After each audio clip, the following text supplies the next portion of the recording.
কসবা আইক্রোপোলিস মলের তৃতীয় ও চতুর্থ তলায় 4 দিনের মাথায় আবারও ভয়াবহ অগ্নিকাণ্ড।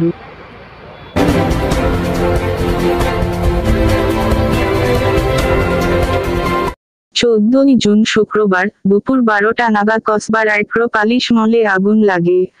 হঠাৎ মলের 3 তলায় ধোঁয়া দেখে অনেকেই দৌড়াদৌড়ি শুরু করে।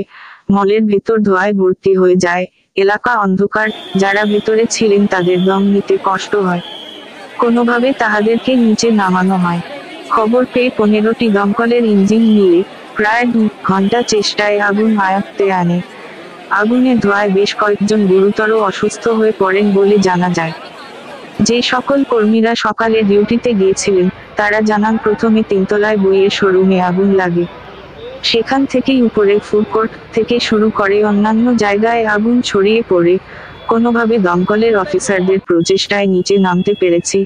ধোঁয়ার তীব্রতা এতটাই ছিল যে আমরা কিছু দেখতে পাচ্ছিলাম না, তবে কর্মীদের অনুমান শর্ট সার্টিফিকেটের ফলে আগুন লেগেছে।